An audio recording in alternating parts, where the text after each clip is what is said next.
welcome. In this video, we'll be closing out our mini-series on early game tips for embarking on your journey.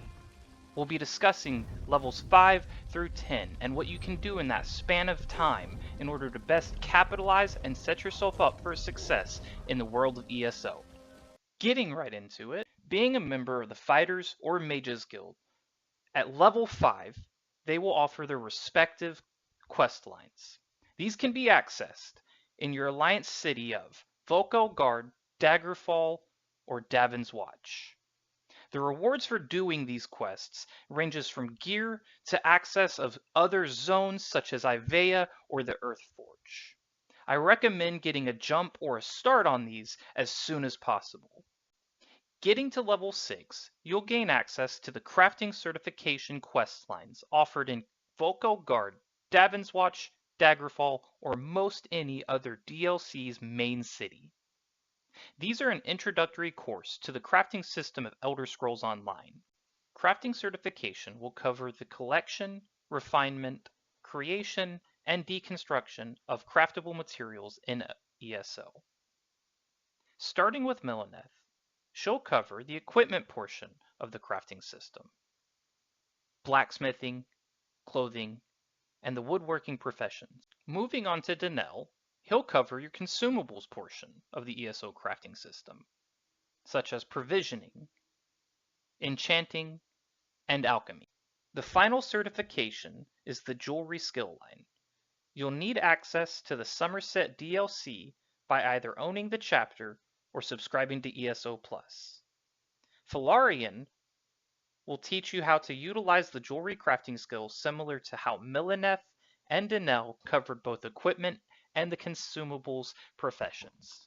Upon completion of each crafting certification quest, you'll have access to the crafting daily writ of each corresponding crafting skill. These are an easy source of income and crafting materials for any player. I went ahead and got to level 10 off screen. Remember, take your time and enjoy the game at your pace. At level 10, a few more activities will open up to you. You'll have PvP options like Battlegrounds and Cyrodiil, or PvE options like Dungeons. Although you're kind of limited this early on, it is still something to take a look at, as the gear sets offered by some dungeons are spectacular in both PvE and PvP content. I usually always start by entering Cyrodiil as soon as I can. I get it, some people don't want to PvP, but hear me out, you don't have to. We're here for skill lines. Mainly the Assault and Support skill lines under the Alliance War skill tree. By coming to Cyrodiil and completing the tutorial quest, and mind you, don't skip or try to speed the process up. It'll only take you about 10 to 15 minutes to complete. But by doing this, you'll have access to the Assault skill line, and mainly one thing in particular, the passive, and I recommend this for all players, as you'll gain Major Gallop at all times and increase your mount speed by 30%. Mind you, by gaining this passive, I'm not telling you to ignore your daily mount training. It'll cost you 250 gold for mount training of your choice of speed, stamina, or capacity. I do this every day on each of my characters, and I recommend you do the same. I won't be covering Battlegrounds in this video, but as I had mentioned, you now have access to dungeons at level 10.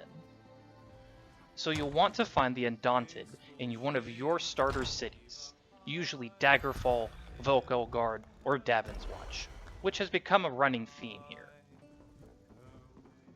Finding the Undaunted and talking to them, they'll give you a quest. Not only that, but they'll give you their skill line immediately.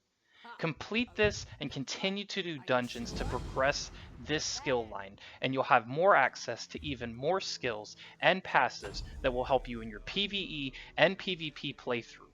Whatever your choice is, it's your journey. Now I know we started the mini-series off saying this would be the tips and a guide to embarking on your journey to level 10 to start you off in Elder Scrolls Online. I'd just like to give an honorable mention to level 15, where I feel The last thing that really changes how you can play Elder Scrolls Online is presented: the bar swap option. And that'll bring the mini-series of Embarking on your journey, tips and guides to a close. Look for more content from me in the future. Thanks for watching.